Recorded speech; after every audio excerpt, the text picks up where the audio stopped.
Hi, everybody. I'm Janaea. Today, I just wanted to come in and kind of had a little bit of a chat with you for a few minutes because I was feeling very inspired to talk about this whole concept of there being one right way to work on yourself. Whether it's related to mental health treatment needs or your own spiritual practices or diving deeper into yourself and your own inner guidance system, there's this trap that our ego will get us into if it gets a chance to, and that is, here's the one golden ticket that you need, and all of your issues will be solved, and you're going to be so much better, and you just need this one thing to do it. Now, let's just be real here for a moment. We have seen this trap played out in other areas of our lives, especially things like the diet industry, exercise industry. Here's the one perfect exercise. It's going to make you fit from head to toe. Here's the one perfect diet. It's going to make you the perfect weight, and you're going to have all this energy, and everything's going to be fantastic. And we buy into it, oftentimes, right? And then we find out, no, that wasn't necessarily the actual golden ticket that I thought that it was. Well, when it comes to mental health treatment, to going more deeply spiritually into your own self, into your own inner world and stuff, we can still fall into that same trap of there just being one way to do it. And this idea also reminded me of a time a few years ago when I was working on an inpatient acute psychiatric unit.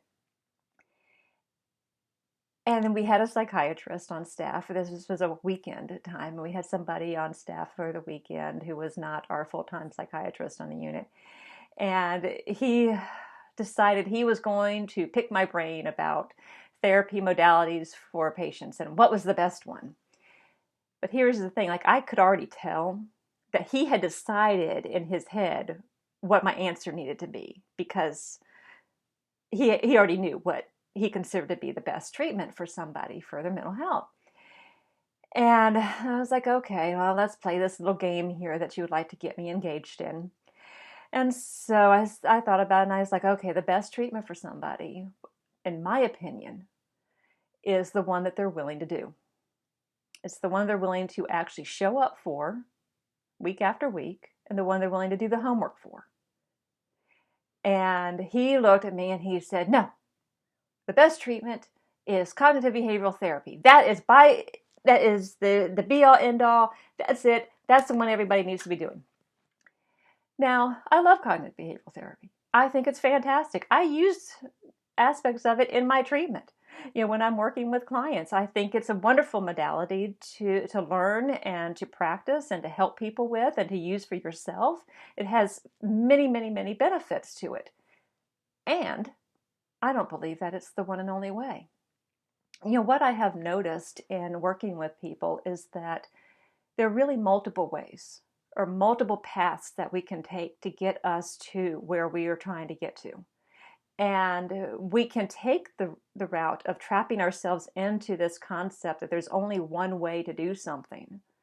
But then when we do that, it's like we put these blinders on and we don't see the full buffet of possibilities that is before us. And we end up only eating the romaine lettuce, right?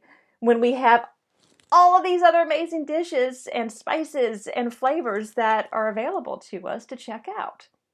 When we believe that here's the one way to my enlightenment, here's the one way to end my anxiety, here's the one way to end my depression.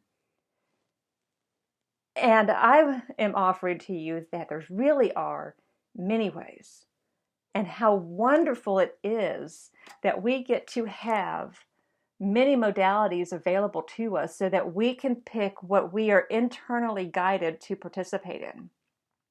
Now, myself as a therapist, if I were to do an evaluation with you and stuff, I'm going to have recommendations of what I believe would be ideal starting places for you.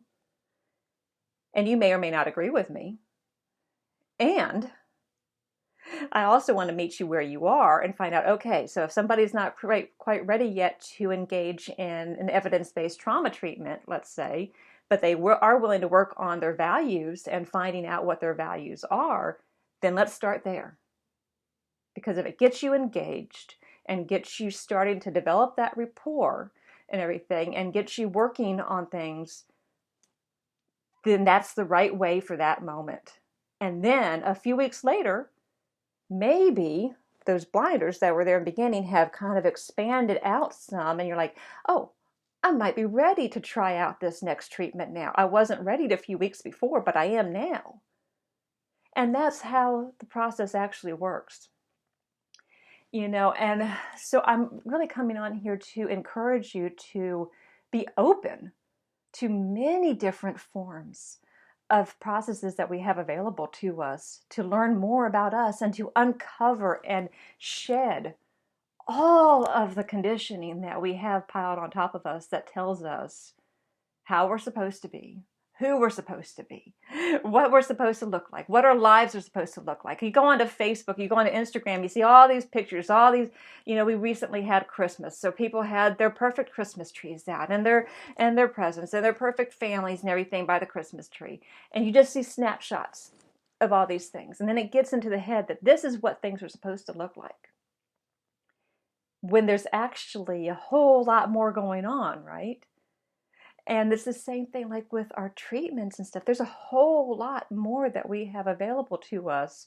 We don't need to pigeonhole ourselves into believing that there's only ever one right process or one right way for us to get to what we would like to achieve. So if you want to achieve a place of inner peace within yourself, guess what? You're going to come across many, many different modalities to lead you in that direction. Because once you have set that intention that that's what you want, is to feel more comfortable and at peace within yourself, you are going to then have doors open up to you that will say, here's this choice. You might want to check out breath work. You might want to check out kind of behavioral therapy. You might want to check out energy healing. You may want to check out regression. You may want to check out all of these different things. But you're going to feel intuitively guided to, I want to learn more about what breath work is about. I want to learn more about what cognitive behavioral therapy is about. I want to learn more about exposure therapy, etc., whatever the case happens to be. Just know that it's a piece along your journey. It's not the whole journey. And all of these things have a compounding effect. So when you do breath work and everything, then the benefit you get from that, guess what? You get to take that to the next step in your journey. And then you learn about cognitive behavioral therapy, and then you engage in that, and then that compounds with the work that you just did with the breath work. So it's adding up. So you have the breath work, you have the cognitive behavioral therapy, and then maybe you learn about exposure therapy work, and then you participate in that, and that goes on top. And it keeps adding up and adding up and adding up and adding up along your journey. Instead of falling into the trap that there's only one thing I could do that's the perfect thing that's going to get me to that end result that I want. Because when you focus in that way, again, tunnel vision develops, and it makes it impossible to see how all these other ideas and modalities are available to us. And that really the only one that's the best one in the moment is the one that we're feeling guided to, and the one that we're motivated and interested in doing. Because if you're not motivated in it, you're not interested in it, you're not committed to it, you're not going to show up for it, and you're not going to do it. And that means that then it ends up not being of any help to you, right? So as you're moving along on your own journey, whatever it is that you're trying to get to, whether you want to have less anxiety, have less depression, feel more alignment in your energy and your chakras, and go deeper within yourself and know yourself better, whatever it is that you're trying to do, know that whatever you're doing in the moment is just one step along your path, right? Because guess what? You're going to finish that process, and then another door is going to open, and you're going to find out that you can go even deeper than you did before. Because the process you did before got you to where you are right now. All right? So why don't we just release ourselves now of this whole trap and idea that there's only one way to do this life and to get better and to feel better within ourselves and to enjoy our own healing journey and self-discovery journey that we're on, and allow ourselves to open up to all the amazing beautiful processes that we have available to us, right? So with that note, or on that note, I should say, I'm going to end there, and I look forward to seeing you all again in the next video. In the meantime, you take care of yourselves and you enjoy your journey and enjoy whatever process it is that you're in right now. Take care. Bye-bye.